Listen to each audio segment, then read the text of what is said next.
Pessoal da mesa aí, os amigos de mais tempo, Lincoln, Amélia, Flávio, Neilo e Lipe. Tenho que agradecer a presença de vocês, meus amigos todos. Especialmente para iniciar, o Eduardo e os outros colegas que me designaram para lhes representar nessa mensagem. Nós aludimos ao Jubileu de Ouro dos Médicos, formados em Minas Gerais em 65, em especial a nossa COFESFA, a Comissão de Festas Familiares da turma de dezembro da UFMG. Nós avaliamos esse evento, como devem ser todos, somente com um enfoque positivo, como um evento de fruição da vida. Nós somos agora, dessa turma, somente 3/4 dos formandos. É triste já termos... Pode passar? É triste já termos perdido 21, mas consideramos que eles continuam presentes em nós e participam dessa celebração. A apresentação de fotos, vocês estão vendo aí, contém todos os 84 da turma. Peço que não se assustem com o aparecimento de algumas fotos dos bois de Parintins, feitas pela Nina, junto com 2 músicas de fundo que vocês estão começando a escutar, que são do Garantido, que eu vou comentar mais adiante. Nossas indagações mais significativas foram desenvolvidas nos tempos de alunos da Faculdade de Medicina, quando deixamos a adolescência e nos tornamos adultos. Uma dessas questões que só recentemente consegui responder com convicção é de que a vida é um fluxo contínuo de transmissão de aprendizados biológicos e culturais. Esse fluxo é instanciado por grupos de indivíduos conviventes. Só é possível encontrar algum sentido maior para a vida nos grupos, porque os indivíduos são obrigatoriamente e rapidamente passageiros. Eu indico que outros aspectos do processo vital podem ser associados a esse conceito, considerados acréscimos ao longo do desenvolvimento e evolução do fluxo. Esse é meu projeto de estudos, que inclui a procura de eventuais exceções interessantes. É até meio prosaico reforçar essa conclusão. Ela pode parecer chã e óbvia para muitos, mas eu observo que a gente passa períodos longos em estudos aprofundados e sofisticados, filosofando e consultando outros pesquisadores, procurando algo que parecia enigmático, para então descobrir a simplicidade que satisfaz. Os indivíduos são seres vivos, componentes que passam. A vida é o processo que se desenvolve a partir de suas populações. Os que ficam são os coletivos, os grupos, famílias, linhagens, espécies, os sistemas ecológicos, biológicos e sociais que mantêm o processo vital em seu percurso. Esse percurso é contínuo, conectado pelos gametas. É imensurável, porque ele nasceu na Terra ainda jovem e nunca parou. E aberto, porque não há indicações de direções que estariam sendo percorridas. Sendo a vida um fluxo de populações, o envelhecimento e a passagem dos indivíduos se tornam mais compreensíveis e aceitáveis, desde que se valorize em compensação a contribuição de cada um para o processo do fluxo. Essa contribuição deveria desejavelmente ser satisfatória a ponto de superar o sofrimento decorrente das perdas individuais. Estas devem ser substituídas pelos ganhos, que são as doações dos indivíduos para os que permanecem a manter o fluxo. São seus parentes, alunos, amigos e leitores. Uma consequência imediata é haver que valorizar o outro porque a gente sobrevive nele e porque nossa percepção dele nos ajuda a que percebamos a nós mesmos.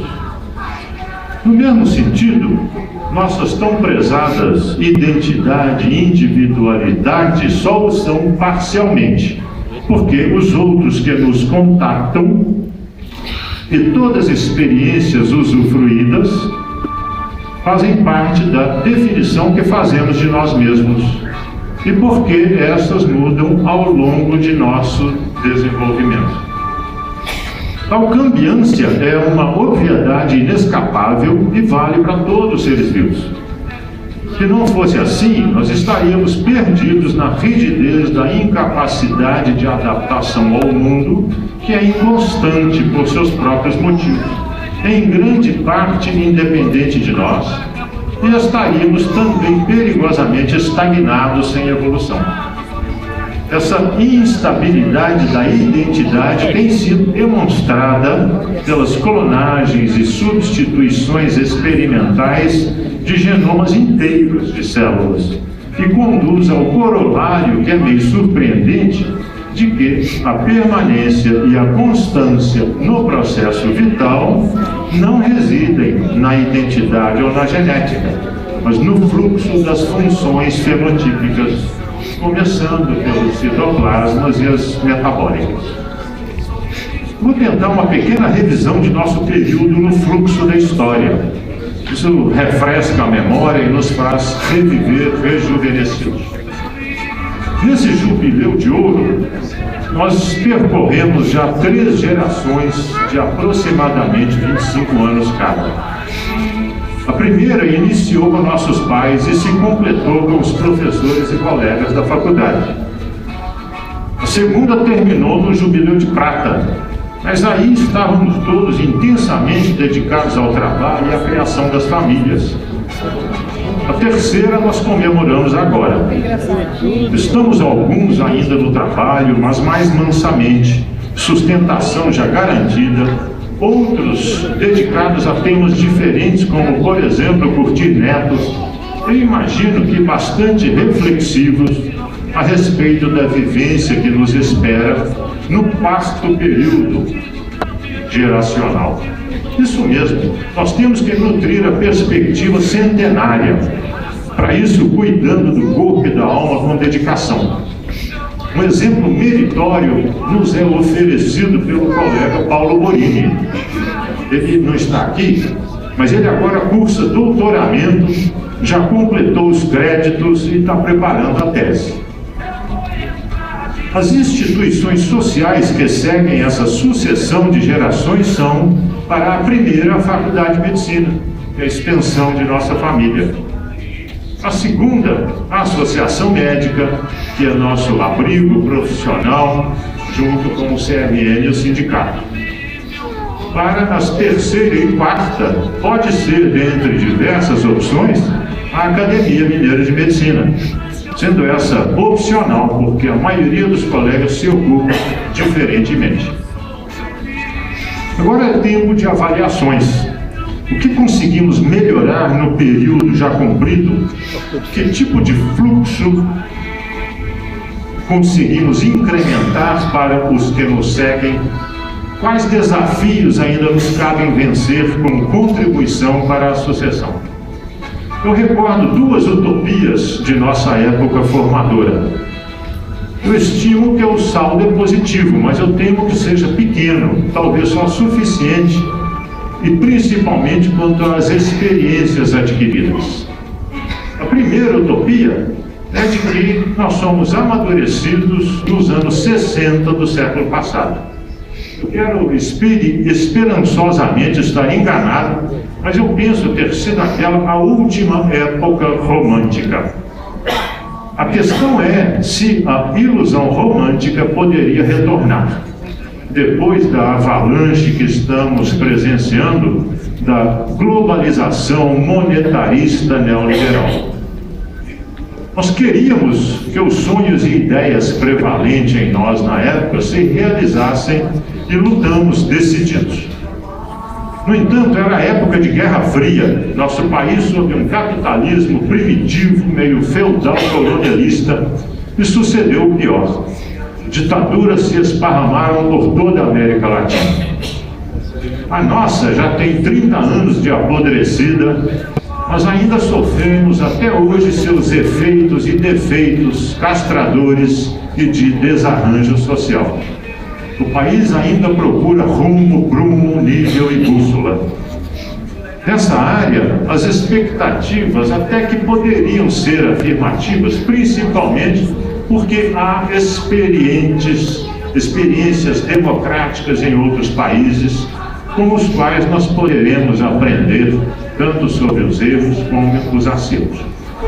A outra utopia, nascida na mesma década, foi a rebeldia ecológica e antibélica dos hippies, que eu elegi como símbolo para o livro Procuram-se Ilusões.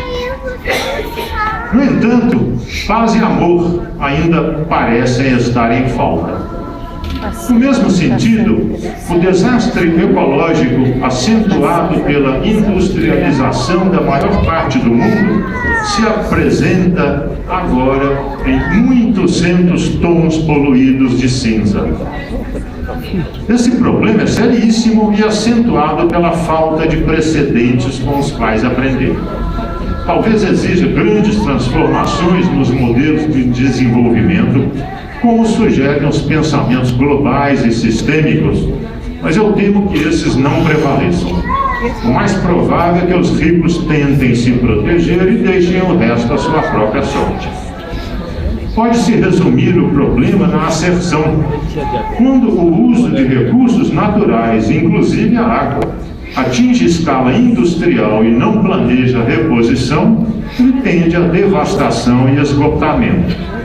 Esse processo deve estar na raiz de alguns dos ciclos de crises próprios dos sistemas de mercado, desde a descrição de Marx em meados do século XIX. A última crise começou nos Estados Unidos em 2007, 2008, talvez em reação atabalhoada ao crescimento chinês, e nós ainda sofremos seus efeitos. Esse percurso foi seguido sem prudência, não se atentou para os avisos dos ecologistas, e agora nós temos que correr para pagar os prejuízos e apagar os incêndios, sob pena de deixar problemas ainda maiores para nossos netos. Uma reação exemplar a ser lembrada é a do projeto Manuelzão, capitaneado pelo colega Apolo Lisboa. Mas a maioria dos ecólogos já se desanimou da educação de adultos, que parecem ensurdecidos pelo ruído do mercado, e se dedica com esperanças maiores à educação infanto-juvenil, a exemplo do Ângelo Machado. Nossa turma foi sábia ao seguir a descoberta precoce do coleguismo e do compartilhamento grupal, capitaneada pelo Eduardo. A COFESFA recebeu depois um jornal iniciado pela família do Jeová, que dura até agora. Temos um local fixo de reuniões semanais, o Cãojão da Olegário. Realizamos várias festas por ano, uma delas em torno da data oficial das formaturas, que é 8 de dezembro, e assim já realizamos muitas viagens que deixam saudades. Nós assumimos que a vida tem que ser festejada sempre, sem descanso ou cansaço. É assim que vale a pena, sempre em suporte mútuo e com muita risada. Um segredo para o sucesso dos encontros é falar pouco em dinheiro. Ninguém fica se vangloriando de ter sido bem-sucedido financeiramente. Entendemos que há valores maiores, mais interessantes e aglutinadores. Nossas COFESFAs cresceram pela agregação de filhos e aderentes que apreciam a alegria do coleguismo. Estamos sempre preocupados em procurar eventuais desgarrados para resgate. Vale a pena, a alegria só aumenta. Nós agradecemos o suporte continuado da Associação Médica e da Academia, nossos ninhos tardios. Estimo que ainda possamos usufruir uns dos outros muito à vontade por muito tempo. Eu recordei, acabei de fazer agora, duas utopias que marcaram nossa época formadora. Mas é conveniente reafirmar que sonhos e ilusões são partes essenciais de toda e qualquer pessoa. Não há como viver sem, há que persistir neles. Os maiores, imbatíveis, são a poesia, a amizade, o amor. São prazeres e emoções que se dão e se recebem de graça, sem custo, só benefícios. Termino então com mais uma utopia, de que a vida vai continuar melhorando e haverá um bom futuro, apesar da evidência real de que o momento presente é tenso e angustiante. Teimam na sociedade em tentar nos entristecer e minar as esperanças na luta contra os desmandos e corrupções. A pintura da Regina Costaval, agora lá embaixo no espaço Otto Cirne, retrata com veemência esses horrores. Mas vamos permanecer fortes. Se sucumbirmos, não há como ajudar o próximo. De nossa época, há um dito meio contraditório, mas célebre, atribuído a Che Guevara: na dureza da Revolução Armada, mas sem jamais perder a ternura. Essa atribuição, diz o Roberto Góes, não ser comprovada, mas não importa, o dito é bonito e merece ser recordado. Durante a elaboração dessa mensagem, eu estive sempre emotivo e fui feliz em encontrar para fundo musical duas toadas do Boi Garantido do Bumbá de Parintins, que se ouve em fundo. Eu gosto do Boi Boneco como símbolo máximo da beleza pura, infanto-juvenil e pueril. Foi lá, aprendendo com os índios e os caboclos artistas, ribeirinhos e ribeirões, eu comecei a elaborar um entendimento dos difíceis problemas do narciso e da autorreferência. Os caboclos artistas souberam equacionar bem o problema e sugerir uma resposta festiva. A autorreferência é fundamental no processo vital e uma chave importante para se entender o homem e seu trabalho. A ideia é de que nós construímos comportamentos e fazemos produtos que deverão nos prover retorno positivo e estimulante. É só assim que se trabalha com entusiasmo, e é essa descoberta óbvia que dirige meus estudos sobre a origem da vida. No entanto, no âmbito cultural e social, para não ficarmos envergonhados com a possibilidade de parecermos autoelogiosos, como nas construções escancaradamente à nossa imagem e semelhança, que é o caso do Deus bíblico, nós mascaramos essa autossimilaridade, disfarçando-a nos mascotes, bandeiras e outros símbolos de nós mesmos. Comento só uns poucos detalhes sobre esses ensinamentos dos bois de Parintins. A disputa entre o vermelho garantido e o azul caprichoso é sadia. Ganha quem faz a festa mais bonita para o seu mascote, quem brinca de boi com mais graça e garbo, e o prêmio é a alegria de todos. Cada um tem seu contrário, mas isso é coisa de índio. Um ajuda o outro em emulação para abrilhantar a festa. A festa não tem sentido e não existiria sem o eu e o meu outro, minha sombra, meu duplo, meu espelho reflexo, meu outro eu, adversário querido e necessário. Eu faço a festa para nós dois, não há festa de um só. O amor gratuito e deliberadamente ingênuo ao boizinho de pano tem retorno garantido, ainda que às vezes caprichosamente. Meus queridos colegas confesseiros, nosso mascote, nossa virtualidade, nosso boizinho de pano é cada um de nós mesmos e todos nós juntos, cada um em si mesmo e nos colegas, todos juntos na Cofesp. Obrigado.